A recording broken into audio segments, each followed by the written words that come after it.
Pre మార్కెట్కి సంబంధించిన ప్రధాన అంశాలు చర్చించుకుందాం. ముందుగా మిత్రులందరికీ స్వాగతం. ఈరోజు జూన్ 11వ తారీఖు బుధవారం. ముందుగా ఏడీఆర్ సెంటిమెంట్ ఎలా ఉందనేది ఒకసారి చూద్దాం. ఐసిఐసిఐ బ్యాంక్ ఏడీఆర్ మాత్రం నెగిటివ్లో ఉంది. ఇక HDFC bank, Wipro, Infosys, doctor Reddy's labs ఇవి పాజిటివ్గా అయితే ట్రేడ్ అవుతున్నాయి. ముఖ్యంగా ఐటీ సెక్టార్ నుంచి కానీ అఫ్కోర్స్ ఫార్మా సెక్టార్ నుంచి కూడా కొద్దిగా పాజిటివ్ సంకేతాలని కనిపిస్తూ ఉన్నాయి. బట్ బ్యాంక్స్లో కొద్దిగా ఏంటంటే బైరిష్ లేదా సైడ్ వేస్ యాక్టివిటీ అనేది ఏడీఆర్స్ నుంచి కనిపిస్తుంది. ఇక ఇండియన్ ఇండిసెస్ ఎలా పర్ఫామ్ చేసినాయి అనేది ఒకసారి చూసినట్టయితే రియాలిటీ, పిఎస్యూ బ్యాంక్, ఫైనాన్షియల్ సర్వీసెస్లో నిన్నటి రోజున ప్రాఫిట్ బుకింగ్ అనేది కొద్దిగా జరిగింది. ఐటీ, మీడియా, ఫార్మాలో స్ట్రాంగ్ బౌన్స్ అనేది కనిపించింది. మొత్తం మీద 50% ఇండియన్ ఇండిసెస్ అయితే గ్రీన్లో క్లోజ్ అయ్యాయి. గ్లోబల్గా మార్కెట్స్ ఎలా ఉన్నాయి అనేది పరిశీలన చేసినట్టయితే రష్యా అనేది టాప్ లూజర్గా ఉంది.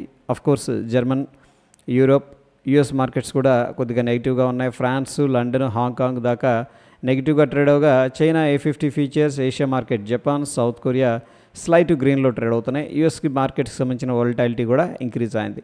గ్లోబల్గా మనకైతే స్లైట్గా బేరిష్ సంకేతాలు అనేది కనిపిస్తూ ఉన్నాయి. యూఎస్కి సంబంధించిన టాప్ 30 కంపెనీస్ నిన్నటి రోజున ఏ విధంగా క్లోజ్ అయినాయి అనేది పరిశీలన చేసినట్టయితే travellers, sales force, McDonald's, Cisco top losers లిస్ట్లో close అవగా top గెయినర్స్లో Intel, Dove, Nike, wall street, Disney అనేది కనిపిస్తుంది. అయితే గెయినర్స్లో కూడా చూడండి చాలా సిగ్నిఫికెంట్గా ప్రాఫిట్లో క్లోజ్ అయినాయి అనమాట. ఎందుకంటే ఇక్కడ 7%, 4%, 3% అలాగా లూజర్స్లో ఉన్నప్పుడు కూడా కొన్ని స్టాక్స్ బట్ పర్సంటేజ్ చాలా తక్కువగా ఉంది. మొత్తం మీద నిన్న క్లోజ్ అయిన విధానం అయితే డౌ జోన్స్ ఇండస్ట్రియల్ యావరేజ్ చాలా స్ట్రాంగ్గా ఉందని చెప్పేసి తెలుస్తూ ఉంది. గ్లోబల్గా ఎకనామిక్ క్యాలెండర్ అనేది పరిశీలన చేసినట్టయితే నిన్నటి రోజున ఎటువంటి ఈవెంట్స్ అనేది కనిపించట్లేదు. ఇక యుఎస్ ప్రెసిడెంట్ ట్రంప్ గారు మాట్లాడతారు. దాని తర్వాత యుఎస్కి సంబంధించిన core CPI data month on month, year on year data release అవుతుంది. క్రూడ్ ఆయిల్ ఇన్వెంటరీస్ ఏ విధంగా ఉన్నాయి ఆ డేటా రిలీజ్ అవుతుంది. 10-year నోట్ ఆక్షన్ అంటే బాండ్స్ ఉన్నాయి కదా, దాని ఈల్డ్స్ ఎంత అనేది, కూపాన్ రేట్ అనేది రిలీజ్ చేస్తారు. ఇది కూడా వెరీ ఇంపార్టెంట్ డేటా.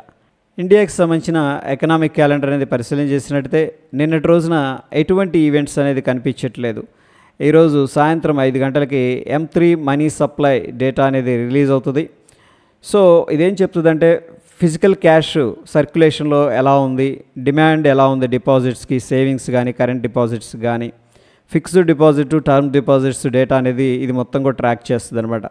దీనివల్ల మానిటరీ పాలసీ డెసిషన్ తీసుకోవడానికి సెంట్రల్ బ్యాంక్ ఏదైతే ఉందో లైక్ రిజర్వ్ బ్యాంక్ ఆఫ్ ఇండియాకి ఒక ఇన్ఫర్మేషన్ అని చెప్పేసి చెప్పుకోవచ్చు. లిక్విడిటీ ఎలా ఉంది అండ్ ఇన్ఫ్లేషన్ ఇంపాక్ట్ కూడా తెలుసుకుంటారు. ఒకవేళ హైగా ఉందనుకోండి మనీ సప్లై అనేది, సో దానివల్ల ఏమైందంటే ఇన్ఫ్లేషన్ అనేది పెరుగుతుంది. డెఫినెట్గా రిజర్వ్ బ్యాంక్ ఆఫ్ ఇండియా ఏం చేస్తుందంటే వడ్డీ రేట్లు పెంచడం జరుగుతుంది. ఒకవేళ టూ మచ్ లోగా ఉంటే కూడా ఇన్ఫ్లేషన్ అనేది బాగా పడిపోయింది కాబట్టి అప్పుడు వడ్డీ రేట్లు అనేది తగ్గించి ఎకానమీని బూస్ట్ చేసే ప్రయత్నం అయితే చేస్తుంది అనమాట. నెక్స్ట్ వచ్చేసరికి M3 మనీ సప్లై అనేది రైజ్ అవుతూ ఉందనుకోండి, సో ఇది ఎకానమీ ఎక్స్పాండ్ అవుతుందని చెప్పేసి, M3 మనీ సప్లై అనేది తగ్గిపోతూ ఉంటే ఎకానమీ అనేది తగ్గిపోతుందని చెప్పేసి అర్థం. ఓకే, ఎనీహౌ ఇది వెరీ ఇంపార్టెంట్ ఇండికేటర్ అని చెప్పేసి చెప్పొచ్చు. నిన్నటి రోజున యుఎస్ మార్కెట్స్లో కొంత ఉత్సాహం అనేది కనబరిచింది.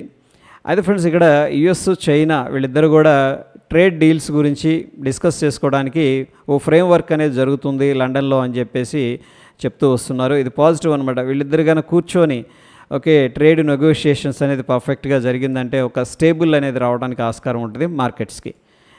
ఇక ఫ్యూచర్ అండ్ ఆప్షన్స్లో ఎటువంటి స్టాక్ కూడా రిజల్ట్ అయితే అనౌన్స్ చేయట్లేదు. ఫ్యూచర్ అండ్ ఆప్షన్స్లో స్టాక్స్ ముఖ్యంగా టటాగ్రా, IREDA, ఐచే Birla fashion retail limited, RBL bank, Chambal fertilisers, Hindu copper అనేది బ్యాన్ లిస్ట్లోకి వెళ్ళిపోయాయి. వీటిల్లో మనం ఫీచర్స్ అండ్ ఆప్షన్స్ ట్రేడ్ చేయకూడదు. క్యాష్ మార్కెట్ బై సెల్ చేసుకోవచ్చు. Probably CDSL, Manappuram, of course Birlasoft కూడా బ్యాన్ లిస్ట్లోకి వెళ్ళడానికి అయితే పాసిబిలిటీస్ కనిపిస్తూ ఉన్నాయి. నిఫ్టీ హీట్ మ్యాప్ అనేది పరిశీలన చేసినట్టయితే Grasim, doctor Reddy's labs, tech Mahindra అనేది టాప్ గెయినర్స్లో ఉండగా Trent, Bajaj finserv, Bajaj finance అనేది నిన్నటి రోజున టాప్ లూజర్స్లోకి వెళ్ళిపోవడం జరిగింది. So based on the price and open interest interpretation ప్రకారం లాంగ్ సైడ్ 34%, షార్ట్ సైడ్ 53% అనేది చూపిస్తుంది. సో నిన్నటి రోజున మార్కెట్లో కొద్దిగా షార్ట్స్ అనేది ప్రిఫర్ చేశారని చెప్పేసి అర్థమవుతుంది. ఇక నిఫ్టీ ఫ్యూచర్ చార్ట్ అనేది మనం అబ్జర్వ్ చేస్తూ వస్తున్నాం. Based on the price and open interest interpretation అనేది మనం తీసుకున్నట్టయితే ప్రైస్ అయితే స్లైట్ నెగిటివ్లో క్లోజ్ అయింది నిన్న.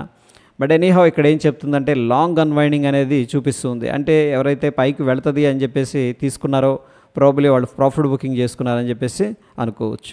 Individual stocks Oracle financial services, blue star, Torrent power, Adani total gas limited, persistent వీటిల్లో సిగ్నిఫికెంట్గా లాంగ్ బిల్డప్ అనేది జరుగుతుంది. ప్రాబబ్లీ ఈ స్టాక్లో ఇంకా మొమెంటం ఉంటుంది, అప్సైడ్ అనే ఎక్స్పెక్టేషన్ ఉందని చెప్పేసి మనం అర్థం చేసుకోవచ్చు. వోల్టాస్, టాటా మోటార్స్, హ్యావెల్స్, ఇన్ఫోసిస్, హిందాల్కో వీటిల్లో సిగ్నిఫికెంట్గా షార్ట్ కవరింగ్ అనేది చేస్తుంది. అంటే ఎవరైతే షార్ట్ చేశారో వాళ్ళందరూ కూడా రికవర్ చేస్తున్నారు. ఇండియన్ బ్యాంక్ అండ్ డీమార్ట్లో సిగ్నిఫికెంట్గా షార్ట్ బిల్డప్ అనేది చూపిస్తుంది. ఫర్దర్గా వీటిలో డిక్లైన్ ఉంటుందని ఓ ఎక్స్పెక్టేషన్ ఉందని చెప్పేసి మనం అర్థం చేసుకోవచ్చు. ప్రెస్టేజ్, ఏంజల్ వన్, ఎస్ఆర్ఎఫ్లో సిగ్నిఫికెంట్గా లాంగ్ అన్వైండింగ్ జరుగుతుంది. అంటే ఎవరైతే లాంగ్ తీసుకున్నారో వాళ్ళందరూ కూడా ప్రాఫిట్ బుకింగ్ చేస్తున్నారు, ఎగ్జిట్ అవుతున్నారు అనుకోవచ్చు సింపుల్గా.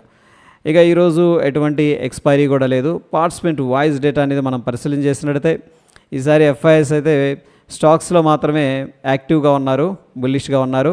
ప్రొప్రైటరీ ఇండెక్స్ ఫీచర్స్లో కొద్దిగా షార్ట్ పొజిషన్స్ క్రియేట్ చేసింది. ఇక స్టాక్ ఫీచర్స్లో బుల్లిష్గా ఉన్నారు, క్లయింట్ అన్నింటిలో కూడా బుల్లిష్గా ఉన్నారు, డిఐఎస్ అన్నింటిలో కూడా బుల్లిష్గా ఉన్నారు. ఇక ఎఫ్ఐఎస్ 2302 కోట్లు క్యాష్ మార్కెట్లో బై చేసినట్టు చూపిస్తుంది. డిఐఎస్ ఏమో 1113 కోట్లు క్యాష్ మార్కెట్లో ఇన్వెస్ట్మెంట్ చేసినట్టు తెలుస్తుంది. మొత్తం మీద ఎఫ్ఐఎస్, డిఐఎస్ ఇద్దరు కూడా బులిష్గా ఉన్నారు. ఇది మనం పాజిటివ్గా కన్సిడర్ చేసుకోవచ్చు. ఇక ఇండియా విక్స్ అనేది చాలా ఇన్ఫర్మేషన్ ఇస్తుంది. గత 4-5 రోజుల నుంచి కూడా సిగ్నిఫికెంట్గా డ్రాప్ అవుతుంది. నిన్నటి రోజున 4.61% డ్రాప్ అయింది. దీని అర్థం ఏంటంటే ఇండియన్ మార్కెట్స్ చాలా స్టేబుల్గా ఉన్నాయని చెప్పేసి అర్థం చేసుకోవచ్చు. వోలటైలిటీ కానీ మార్కెట్లో ఉన్న యాంగ్జైటీ కానీ కూల్ ఆఫ్ అయింది. ఇక Dow Jones industrial average futures అనేది మనం పరిశీలన చేసినట్టయితే ఓ ఇంపార్టెంట్ రెసిస్టెన్స్ లెవెల్ దగ్గర స్ట్రగుల్ అవుతూ ఉంది. ఇది ఆల్మోస్ట్ థర్డ్ డే అనమాట. సో ప్రాబబ్లీ ఈ లెవెల్ కానీ బ్రేక్అవుట్ అయితే సిగ్నిఫికెంట్గా ఒక అప్సైడ్ ర్యాలీ రావడానికి పాసిబిలిటీస్ ఉన్నాయి. Dow Jones industrial average futures మనం పరిశీలన చేసినట్టయితే ఇప్పటికీ 40 పాయింట్లు నెగిటివ్గా ట్రేడ్ అవుతుంది.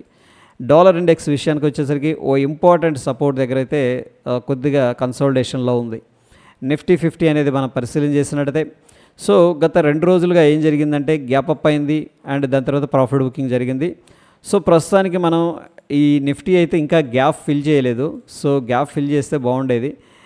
ఆ గ్యాప్ ఫిల్లింగ్ ఏరియా 25,000 అని చెప్పేసి చెప్పుకోవచ్చు. ఒకవేళ మార్కెట్ అనేది ఈ లెవెల్ దాకా వచ్చిందంటే కొద్దిగా రికవరీ జరగడానికి పాసిబిలిటీస్ ఉన్నాయి. ఎందుకంటే మనం ఆల్రెడీ బుల్లిష్ సెంటిమెంట్లోనే ఉన్నాం కాబట్టి.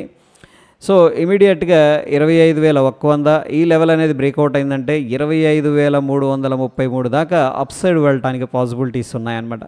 ఒకవేళ మార్కెట్ కొద్దిగా వీక్ అయిందంటే 24,892 ఇమీడియట్గా డౌన్ సైడ్ ఉన్న సపోర్ట్ అని చెప్పేసి చెప్పుకోవచ్చు నిఫ్టీలో. ఇక బ్యాంక్ నిఫ్టీ విషయానికి వచ్చేసరికి నిన్నటి రోజున గ్యాప్ అయితే ఫిల్ అయింది. సో చూద్దాం ఈరోజు. ఇక వరస్ట్ కేస్ సిచ్యువేషన్లో మార్కెట్ అనేది డౌన్ సైడ్ అనేది రావడం జరిగితే 56,100 అనేది ఇంపార్టెంట్ సపోర్టు.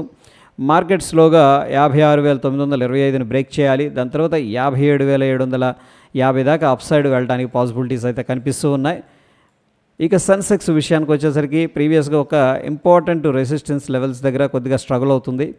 సో కొద్దిగా పుల్ బ్యాక్ అనేది తీసుకొని అట్లీస్ట్ ఈ లెవెల్ అనేది బ్రేక్అవుట్ అయిందంటే సిగ్నిఫికెంట్గా పైకి వెళ్ళడానికి అయితే పాసిబిలిటీస్ అనేది కనిపిస్తూ ఉన్నాయి.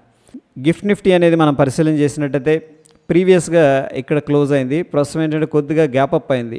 ఓకే, సో మనం చూస్తున్న సమయానికి 40 పాయింట్ల దాకా పాజిటివ్గా అయితే ట్రేడ్ అవుతుంది. నంబర్ అనేది తీసుకున్నట్టయితే గిఫ్ట్ నిఫ్టీ ఫ్యూచర్ 25,183 దగ్గర ట్రేడ్ అవుతుంది అప్రాక్సిమేట్గా. మన నిఫ్టీ ఫ్యూచరు 25,160 దగ్గర క్లోజ్ అయింది. సో దగ్గర ఒక 23 పాయింట్లు, అరౌండ్ 20 పాయింట్లు అనుకోవచ్చు ట్రేడ్ అవుతుంది. Based on the gift Nifty మనం గ్యాప్ అప్ అయితే ఎక్స్పెక్ట్ అనేది చేసుకోవచ్చు. ఇక గోల్డ్ విషయానికి వచ్చేసరికి కొద్దిగా డ్రాప్ అయ్యి ఈ యొక్క ఇంపార్టెంట్ లెవెల్ దగ్గరే స్టిల్ స్ట్రగుల్ అవుతూ ఉంది. సో సిల్వర్ కొద్దిగా బుల్లిష్గా కనిపిస్తూ ఉంది. ఇక యుఎస్ ఆయిల్ విషయానికి వచ్చేసరికి బుల్లిష్ టెరిటోరియల్లో ట్రేడ్ అవుతుంది. ఇంపార్టెంట్ లెవెల్స్ని ఇంకా రీచ్ అవ్వలేదు. ఇక న్యాచురల్ గ్యాస్ అనేది ప్రస్తుతానికి ఒక వొలటైలిటీ కాంట్రాక్షన్ ప్యాటర్న్లో అయితే కనిపిస్తూ ఉంది. ఇక బిట్ కాయిన్ వచ్చేసరికి ప్రీవియస్గా ఇంపార్టెంట్ రెసిస్టెన్స్ ఏదైతే ఉందో ఆ రెసిస్టెన్స్ దగ్గర కొద్దిగా ప్రాఫిట్ బుకింగ్ అనేది జరుగుతున్నట్టు చూపిస్తుంది. ఇక టెక్నికల్గా ఇండికేటర్స్ ఏం చెప్తున్నాయి అనేది మనం పరిశీలన చేసినట్టయితే బ్యాంక్ నిఫ్టీ డైలీలో స్ట్రాంగ్ బై అనేది అడ్వైస్ చేస్తుంది. బట్ లోవర్ టైం ఫ్రేమ్స్ వచ్చేసరికి బ్యారిష్ సెంటిమెంట్ అనేది చూపిస్తుంది. నిఫ్టీ 50 అనేది మనం అబ్జర్వ్ చేసినట్టయితే డైలీలో స్ట్రాంగ్ బై అనేది చూపిస్తూ ఉంది. And of course lower time ఫ్రేమ్లో సెల్ అనేది అడ్వైస్ చేస్తుంది. మొత్తం మీద మార్కెట్స్ అనేది మనం అబ్జర్వ్ చేసినట్టయితే ఏడిఆర్స్ నుంచి మనకి మిక్స్డ్ కాంటెక్స్ట్ అనేది కనిపిస్తుంది. కోర్స్ ఏంటంటే యుఎస్ చైనా ట్రేడ్ డీల్స్ వల్ల ఆ యొక్క అవుట్కమ్ అనేది పాజిటివ్గా ఉంటుందని చెప్పేసి ఐటీ మీద కొద్దిగా పాజిటివ్ ఇంపాక్ట్ కనిపిస్తుంది. ఏడిఆర్స్ నుంచి క్లియర్గా తెలుస్తుంది. అండ్ కోర్స్ ఫార్మా సంబంధించిన డాక్టర్ రెడ్డీస్ ల్యాబ్స్ కూడా గ్రీన్లో ట్రేడ్ అవుతుంది. బట్ హెచ్డిఎఫ్సి బ్యాంక్ గ్రీన్లో ఉండగా ఐసిఐసిఐ బ్యాంక్ మాత్రం స్లైట్ నెగిటివ్లో ట్రేడ్ అవుతుంది ఏడిఆర్స్లో. ఓకే, ప్రస్తుతం సిచ్యువేషన్లో గ్లోబల్గా కూడా మనకి అంత బుల్లిష్నెస్ కనిపించట్లేదు. అందరూ కూడా ఈ యొక్క యుఎస్ చైనా ట్రేడ్ డీల్స్ ఏ విధంగా ముగుస్తాయి అనేది ఆసక్తిగా ఎదురు చూస్తూ ఉన్నారు. ఒకవేళ అక్కడ నుంచి పాజిటివ్ అవుట్కమ్ అనేది వచ్చిందంటే డెఫినెట్గా మార్కెట్స్లో మరొక ఉత్సాహం అనేది బుల్లిష్ సైడ్ రావడానికి పాసిబిలిటీస్ కనిపిస్తూ ఉన్నాయి. ఇక ఇండియన్ మార్కెట్స్ విషయానికి వచ్చేసరికి మొత్తం మీద ఇండియన్ మార్కెట్స్ బుల్లిష్గానే ఉన్నాయి. ఓకే, బట్ ఏంటంటే నిఫ్టీ అనేది ఇంకా గ్యాప్ ఫిల్ చేయలేదు. ఒకవేళ గ్యాప్ ఫిల్ చేసి అక్కడ నుంచి కూడా అనదర్ లెగ్ ఆఫ్ మూవ్ అనేది అప్ సైడ్ రావడానికి అయితే పాసిబిలిటీస్ కనిపిస్తూ ఉన్నాయి. సో ఇది ఫ్రెండ్స్ ప్రీ మార్కెట్కి సంబంధించిన ఇన్ఫర్మేషన్. ఎటువంటి క్రిటికల్ అప్డేట్స్ ఉన్నా సరే నేను టెలిగ్రామ్లో అయితే షేర్ చేస్తాను. వీడియో ఇన్ఫర్మేటివ్గా అనిపిస్తే తప్పకుండా లైక్ చేసి మీ యొక్క సపోర్ట్ అనేది తెలియజేయండి. మరొక ఇంట్రెస్టింగ్ ఎపిసోడ్ మళ్ళీ కలుసుకుందాం. Stay tune. ధన్యవాదాలు.